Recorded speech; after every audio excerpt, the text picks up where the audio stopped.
Bharatiya Janata party के जिला के अध्यक्ष श्री रमेश सोकंदा जी, विकासपुरी विधानसभा क्षेत्र से भारतीय जनता पार्टी के लोकप्रिय प्रत्याशी डॉक्टर पंकज कुमार सिंह जी, तिलक नगर विधानसभा क्षेत्र से भारतीय जनता पार्टी के प्रत्याशी श्रीमती श्वेता सैनी जी, जिला महामंत्री श्री हरीश सरजाई जी, श्रीमती राज शर्मा जी, आजाद शर्मा जी, अमरिंदर सिंह जी, मनोज खंडेलवाल जी, अनुज त्यागी जी और भारी संख्या में आज की चुनावी सभा में उपस्थित विकासपुरी और तिलक नगर विधानसभा क्षेत्र से जुड़े हुए मेरे सभी उपस्थित बहनों और भाइयों, आप सबके उत्साह के लिए मैं सबसे पहले आप सभी का हृदय से अभिनंदन करता हूं, स्वागत करता हूं। जय श्री राम। बहनों और भाइयों, मैं कल रात्रि को ही प्रयागराज महाकुंभ की भूमि से लखनऊ आया हूं और आज दोपहर के बाद लखनऊ से आपके बीच में आ रहा हूं। आप देख रहे होंगे प्रयागराज में भव्य और दिव्य महाकुंभ का आयोजन हो रहा है। आज सुबह से 2.5 करोड़ श्रद्धालुओं ने मां गंगा, मां यमुना और मां सरस्वती की पावन त्रिवेणी के संगम में स्नान करके, बहनों और भाइयों, कुंभ तो हजारों वर्षों की विरासत का एक पौराणिक पर्व है। दुनिया का सबसे बड़ा आध्यात्मिक और सांस्कृतिक आयोजन। लेकिन पहले की सरकारें जनता जनार्दन को, आने वाले संतों को, श्रद्धालुओं की आस्था को सम्मान नहीं देती थी। परिणाम क्या था? यही आयोजन दुर्व्यवस्था के शिकार होते थे, अव्यवस्था के शिकार होते थे, अराजकता के शिकार होते थे, लोग नहीं आ पाते थे, साधन नहीं देती थी सरकार। आज उत्तर प्रदेश में डबल इंजन की सरकार है, तो डबल इंजन सरकार का लाभ न केवल उत्तर प्रदेश के विकास को बल्कि विरासत को आगे बढ़ाने में भी प्राप्त हो रहा है। पूरा देश और पूरी दुनिया का श्रद्धालु प्रयागराज में आकर अपनी श्रद्धा और आस्था की पावन डुबकी त्रिवेणी में लगाकर पुण्य का भागीदार बनकर के हर्षोल्लास के साथ अपने घर को एक मीठी स्मृति लेकर के जाता है कि मैंने भी प्रयागराज में जाकर के महाकुंभ में स्नान करके पुण्य के भूमि का भागीदार बना हूं। बहनों और भाइयों, याद करिए, इस वर्ष महाकुंभ और पिछले वर्ष इसी जनवरी माह में उत्तर प्रदेश में अयोध्या में 500 वर्षों का इंतजार समाप्त हुआ और प्रभु रामलला 500 वर्षों के बाद अयोध्या धाम में विराजमान हुए।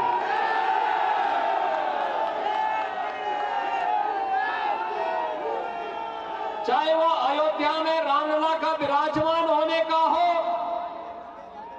काशी में काशी विश्वनाथ धाम का मामला हो, प्रयागराज में महाकुंभ का आयोजन हो, उत्तराखंड के केदारनाथ में केदारपुरी का निर्माण हो या मध्य प्रदेश में महाकाल का, ये नए भारत का दर्शन करा रहा है।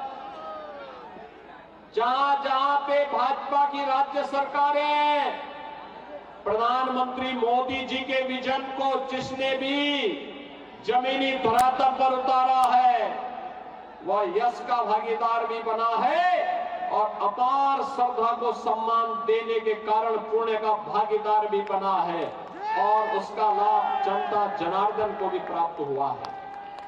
यही तो उत्तर प्रदेश में हो रहा है, यही मध्य प्रदेश में देखने को मिल रहा है, यही हमें उत्तराखंड में देखने को मिल रहा है और यही भारतीय जनता पार्टी की राज्य सरकारें जहां जहां पर हैं, वहां वहां पर इस प्रकार की सुविधा का लाभ प्राप्त हो रहा है। बहन और भाइयों, भारतीय जनता पार्टी का मतलब डबल इंजन की एक ऐसी सरकार जो विरासत को भी सम्मान देती है, साथ साथ विकास के बड़े बड़े कार्यों को लेकर के भी आती है। आज मैं आपसे कहने के लिए आया हूं बहनों और भाइयों, मैं जब यहां विकासपुरी के इस सभा में आने के लिए आया हूं, मैं भौचक था दिल्ली की सड़कों को देख करके।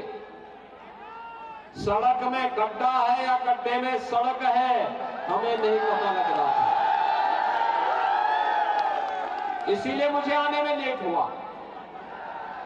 याद करिए, आप सभी लोग हजारों की संख्या में यहां पर आए हैं, लेकिन थोड़ा भी आत्ममंथन करिए। जो व्यक्ति पिछले 10-11 वर्षों से बेवकूफ बना रहा है दिल्ली की जनता को झाड़ू लेकर के, कम से कम दिल्ली की सड़कें साफ ही होती, लेकिन सफाई नहीं है, बल्कि झाड़ू गंदगी फैलाने का एक माध्यम बन गया है दिल्ली के अंदर। जिस भी सड़क पे जाओ कूड़े का ढेर पड़ा हुआ है, जिस भी सड़क पे जाओ कूड़े का ढेर है, बदबू है, सीवर सड़कों पे बह रहा है, सड़कें बेतरतीब हैं, बिजली नहीं मिलती है, पेयजल की सुविधा से जनता को वंचित रखा जाता है। और मैं तो आपसे यही कहने के लिए आया हूं, जिस पार्टी ने और जिस व्यक्ति ने पिछले 10 वर्षों से दिल्ली की जनता को प्यासी तड़पने के लिए छोड़ा है, उस पार्टी को आज अपने वोट से तरसा दीजिए उसको, ये सबसे अच्छा अवसर है। बहनों और भाइयों, दुनिया का पहला राजनीतिक दल है आम आदमी पार्टी, जिसकी सरकार के लगभग दर्जन भर मंत्री और जनप्रतिनिधि जेल की सिकोचों के अंदर बंद हैं बेईमानी और भ्रष्टाचार के कारण। एकमात्र पार्टी है जिस पार्टी के ऊपर भ्रष्टाचार का आरोप लगा है, एकमात्र पार्टी है जिस पार्टी ने जो कहा वह करके नहीं दिखाया। याद करिए 2013-14 में 13 में इस पार्टी ने कहा था जन लोकपाल का आश्वासन दिल्ली वासियों को दिया था। क्या जन लोकपाल का विधेयक पारित करके इन्होंने जन लोकपाल बिठाया? इन्होंने सिटीजन चार्टर की बात कही थी, जनता के प्रति जवाबदेह सरकार की बात कही थी। ये जनता के प्रति क्या जवाबदेह हो पाएंगे?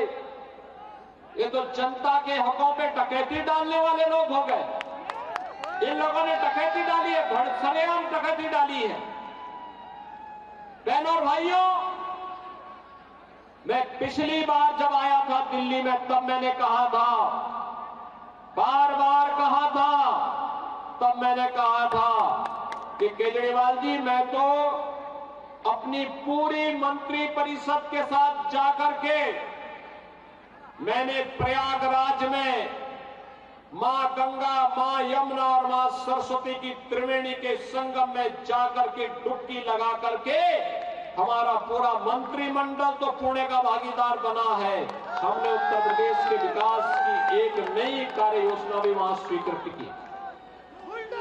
लेकिन मैं पूछना चाहता हूं, आम आदमी पार्टी की सरकार दिल्ली के अंदर इसी तर्ज पर यमुना जी में जाकर के डुबकी लगा करके आचमन करके दिखाए। केजरीवाल जी, आपको जाना चाहिए, नैतिक साहस है तो जाइए, यमुना जी में डुबकी लगाइए, मंत्रिमंडल के सभी पुराने सहयोगियों को भी लेकर के जाइए और जनता जनार्दन को इस बात के लिए आश्वस्त करिए, उनको बताइए कि दिल्ली के साथ उन्होंने कितना बड़ा अन्याय किया। जो यमुना नदी हमारे लिए एक आस्था की नदी हुआ करती थी, जिस यमुना नदी के किनारे ही वृंदावन में भगवान कृष्ण ने अपनी सभी लीलाओं को रचा था, जो यमुना नदी हमारे लिए पावन नदी के रूप में जानी जाती है। हर भारतवासी के मुंह से जब भी कोई स्नान करता है किसी भी नदी में, घर में, उसके मुंह से सहसा निकलता है, हर हर गंगे हर हर यमुने। उस यमुना नदी को क्या दुर्गति की है इन लोगों ने? ऐसा नहीं कि यूपी के अंदर परिवर्तन हुआ। यूपी के अंदर नमामि गंगे परियोजना के माध्यम से मोदी जी ने जो कार्य योजना बनाई, जो पैसा दिया, उस पैसे को जमीनी धरातल पर उतार करके लगाया गया। परिणाम है प्रयागराज में अविरल गंगा, अविरल यमुना नदी मिलती है और पावन संगम में हर श्रद्धालु, देश का कोटि कोटि श्रद्धालु आकर के डुबकी लगा करके पुण्य का भागीदार बनकर अपना आशीर्वाद देकर के जा रहा है। बहनों और भाइयों, यही कहने के लिए मैं आज आपके पास आया हूं, यही कहने के लिए आज मैं आपके पास आया हूं। यह आम आदमी पार्टी की सरकार आपकी आस्था के साथ खिलवाड़ कर रही है। यमुना जी को इन्होंने अपने गंदगी के, अराजकता का, अव्यवस्था का शिकार बना करके आज आम आदमी पार्टी की सरकार की पाप का भुगतभोगी हमारा मथुरा, वृंदावन, आगरा वासियों को भी होना पड़ रहा है। दिल्ली के अंदर क्या दुर्व्यवस्था फैलाई है। बरसात के दिनों में यहाँ के नाले चौक होकर के जब ओवरफ्लो पानी होता है, कैसे पूरी दिल्ली डूबती हुई दिखाई देती है। ये दृश्य हर एक व्यक्ति की आंखों को खोलने वाला होता है। विकास के बारे में जो मैं कह रहा था, सड़कें गड्ढे में है या गड्ढे में सड़क है, इसका भी अंदाजा आप यहाँ की सड़कों पर चल करके रोज लगाते होंगे। और गंदगी का तो अंबार ही क्या, अंबार ही क्या। अरे आम आदमी पार्टी की तो इसका ये चुनाव चिन्ह ही जब्त कर देना चाहिए। झाड़ू तो यहाँ पे गंदगी का पर्याय हो गया है, दुर्व्यवस्था का पर्याय हो गया है। कारण है इन लोगों ने सफाई कर्मियों का भी शोषण किया है। श्रमिकों के लिए पीओसी बोर्ड के पैसे का दुरुपयोग किया है। विकास के कार्यों में इन्होंने सेंध लगाई है। विकास के न्याय के लिए आने वाले पैसे को इन लोगों ने बंदर बांट किया है। बहनों और भाइयों, दिल्ली से मेरठ के बीच में 12 लेन का एक एक्सप्रेसवे भारत सरकार बना रही थी। उत्तर प्रदेश सरकार सहयोग कर रही थी। दिल्ली के अंदर आम आदमी पार्टी की सरकार ने सहयोग करने से इनकार कर दिया। देश की पहली रैपिड रेल दिल्ली मेरठ के बीच बननी थी। उत्तर प्रदेश सरकार सहयोग कर रही थी। आम आदमी पार्टी की दिल्ली की सरकार ने सहयोग करने से इनकार कर दिया। याद करिए, दिल्ली के अंदर मेट्रो के निर्माण के लिए अलग अलग फेजेज में जो कार्य होने थे, दिल्ली की सरकार ने अपना शेयर देने से इनकार कर दिया। याद करिए, आज से 12 साल 15 साल पहले जिस दिल्ली को नेतृत्व कभी श्री मदन लाल खुराना जी ने दिया हो, श्री साहब सिंह वर्मा और श्रीमती सुषमा स्वराज जी जैसे यशस्वी नेताओं का मार्गदर्शन और नेतृत्व जिस दिल्ली को प्राप्त हुआ हो, आज उस दिल्ली की दुर्गति क्या है यह किसी से छुपा हुआ नहीं है। बहनों और भाइयों, आज दिल्ली कहां जा रही है?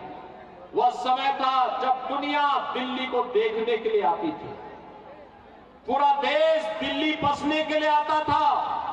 और आज है जो दिल्ली वासी हैं वे उत्तर प्रदेश के अंदर नोएडा में, ग्रेटर नोएडा में, गाजियाबाद में बसने के लिए जाते हैं। कहते हैं कि यहाँ का उत्तर प्रदेश का इंफ्रास्ट्रक्चर, वहां की सुविधाएं अच्छी हैं, दिल्ली के अंदर सुविधा अच्छी नहीं है। बहनों और भाइयों, आम आदमी पार्टी की सरकार ने कुछ कारनामे ऐसे किए हैं, आपकी आंखों को खोलने वाला होना चाहिए। आम आदमी पार्टी की सरकार और पूरा विपक्ष इस समय एड़ी चोटी किया हुआ है।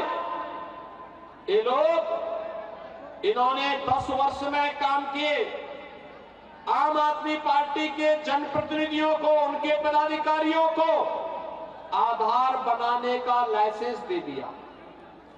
उन्होंने बांग्लादेशी और रोहिंग्या मुसलमानों के भी उन्होंने आधार कार्ड बना करके उन्हें जबरन दिल्ली का नागरिक देकर के दिल्ली वासियों के अधिकारों को इन्होंने जबरन हथियाने का प्रयास किया। बहनों और भाइयों, जब सख्ती हुई, मशीनें रखवाई गई, तब पता लग रहा है कि इन्होंने कितना बड़ा षड्यंत्र कर दिया। 10 वर्ष में एक भी बार श्री अरविंद केजरीवाल जी ने कभी भी दिल्ली के औद्योगिक विकास के बारे में कोई चर्चा नहीं की, कोई बैठक नहीं ली।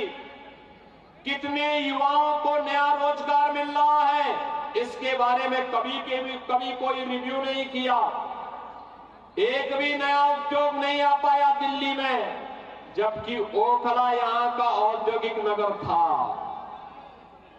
वहां पर इन्होंने उद्योग का निवेश तो नहीं किया, इनका निवेश वहां बांग्लादेशी घुसपैठियों का जरूर हो गया। इन्होंने बांग्लादेशी घुसपैठी बसा दी अव्यवस्था और अराजकता फैलाने के लिए। बहनों और भाइयों, दिल्ली के अंदर ओखला था, उत्तर प्रदेश के अंदर न्यू ओखला के रूप में जिसे आप नोएडा कहते हैं, यह भी इसी ओखला का एक नया रूप था। New Okhla industrial development authority के रूप में था। आज नोएडा कहां पहुंच चुका है? देश के अंदर निवेश का सबसे अच्छा डेस्टिनेशन आज नोएडा बन गया है। और ओखला, दिल्ली का ओखला पहले से बदहाल हो गया। इंडस्ट्री तो नहीं लग रही है, लेकिन बांग्लादेशी घुसपैठियों ने अराजकता फैला करके यहां के आम नागरिकों के हकों पे डकैती डालना जरूर प्रारंभ कर दिया। और इसीलिए आज मैं आपके पास आया हूं कहने के लिए कि केजरीवाल जी, विकास कैसे होना चाहिए था दिल्ली का, आपके पास फुर्सत न हो तो 5 फरवरी के पहले आपको एक बार अपनी गलतियों का एहसास करने के लिए पश्चाताप स्वरूप गाजियाबाद और नोएडा का इंफ्रास्ट्रक्चर को जा करके देखिए। आपको एहसास होगा कि 10 वर्ष का समय मिला था आपको भी,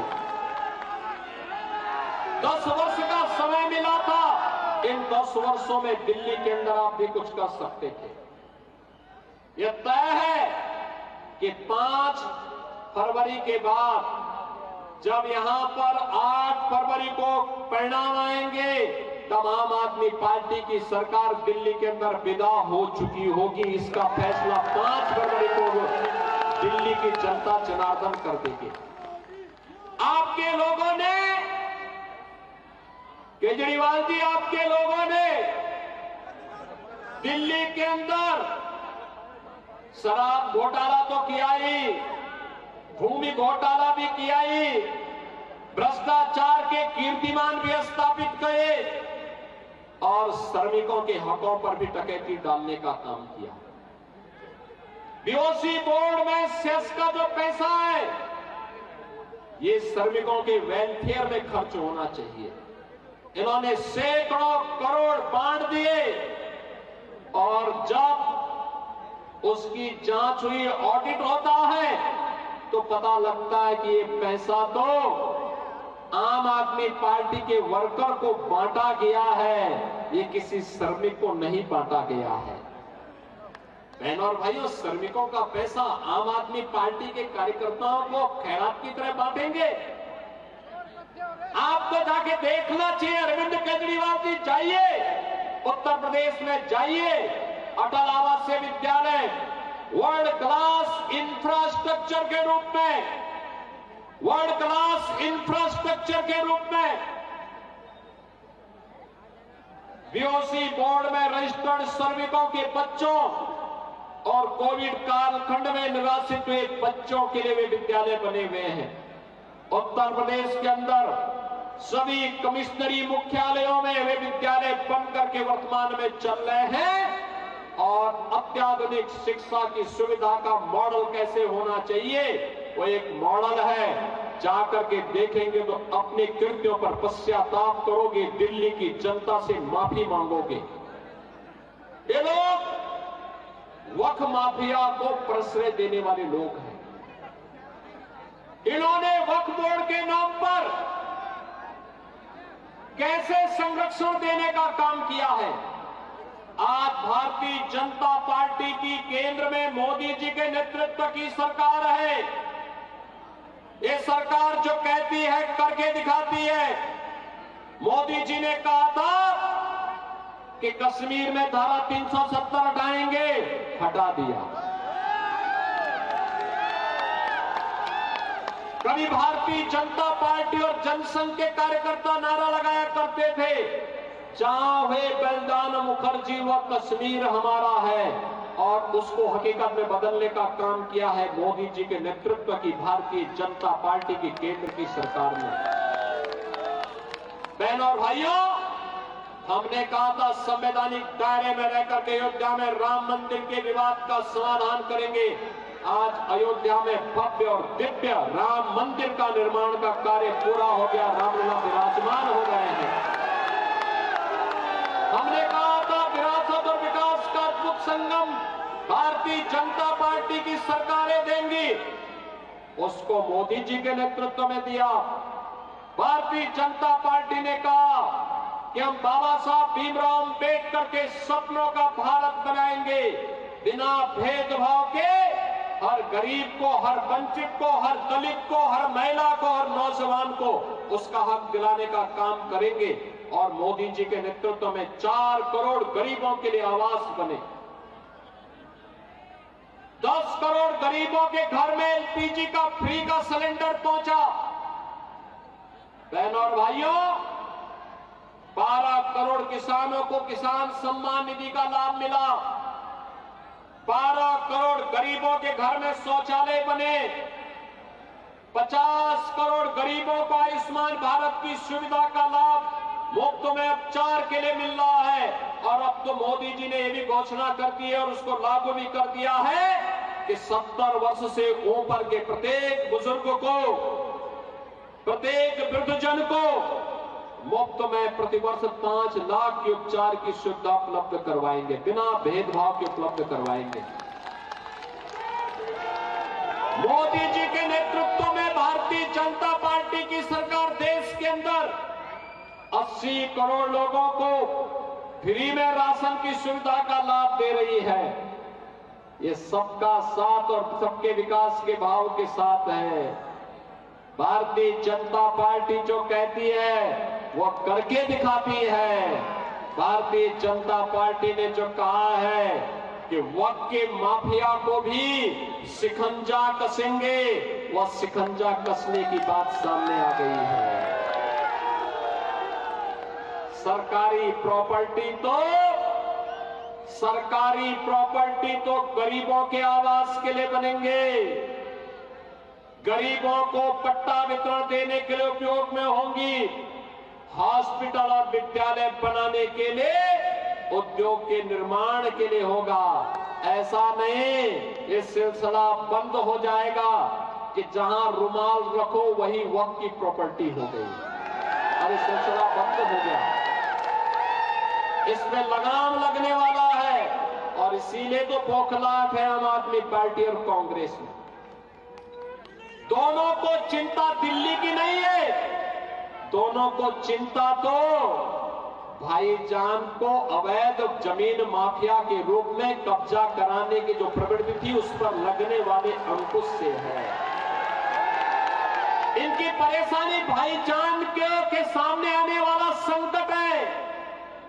इन्होंने माफिया को पनपाया है। आज यहां पे इन्होंने भू माफिया को पनपाया, टैंकर माफिया को पनपाया, सड़क माफिया को पनपाया, वक्फ माफिया को पनपाया, पटरी माफिया को पनपाया।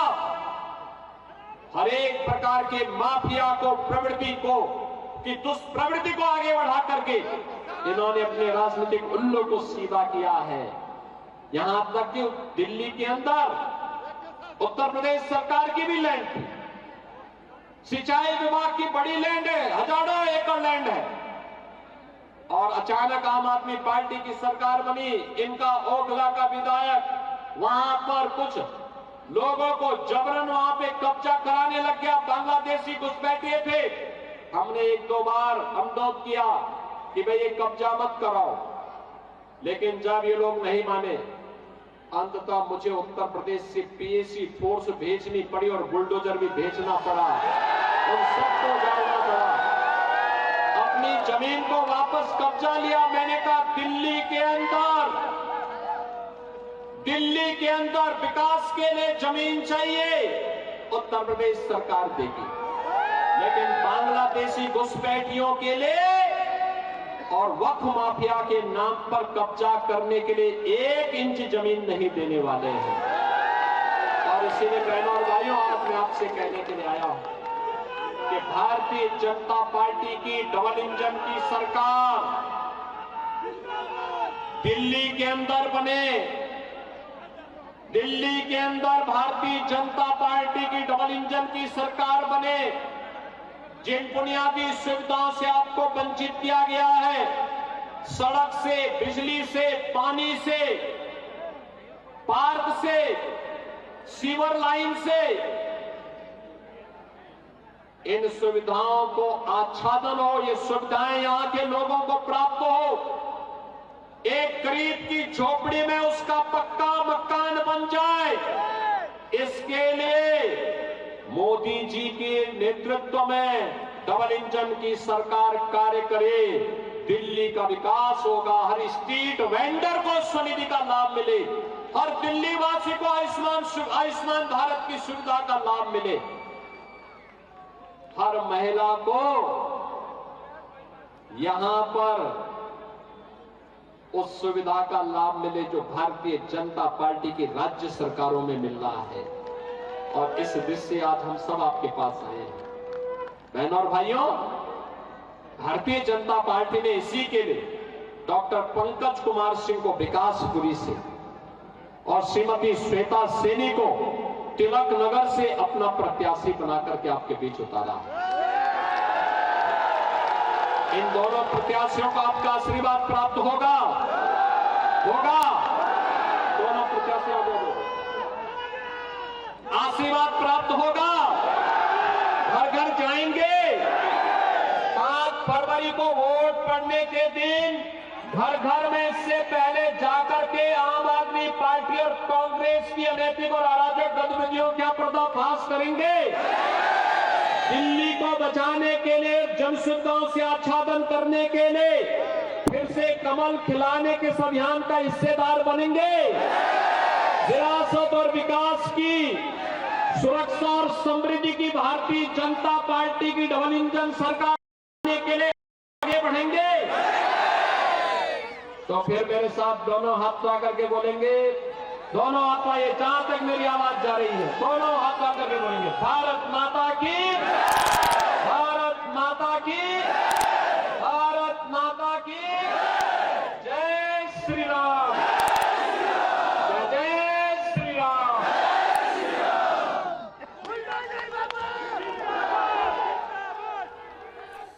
तो विकासपुरी में सीएम योगी की जनसभा जिस तरीके से बीजेपी प्रत्याशी के लिए वोट की अपील करते नजर आए, इस दौरान आम आदमी पार्टी पर जमकर उन्होंने निशाना साधा। कहा कि आम आदमी पार्टी की सरकार में दिल्ली बदहाल है, यमुना की स्थिति खराब होती जा रही दिन पर दिन, और जिस तरीके से बगल में ही गाजियाबाद और नोएडा को देखिए विकसित होता जा रहा है विकास की, वहां गंगा बह रही है, और दूसरी ओर दिल्ली की स्थिति क्या है, इससे समझा जा सकता है डबल इंजन की सरकार बनवाइए और विकास की रफ्तार दिल्ली तब पकड़ेगी।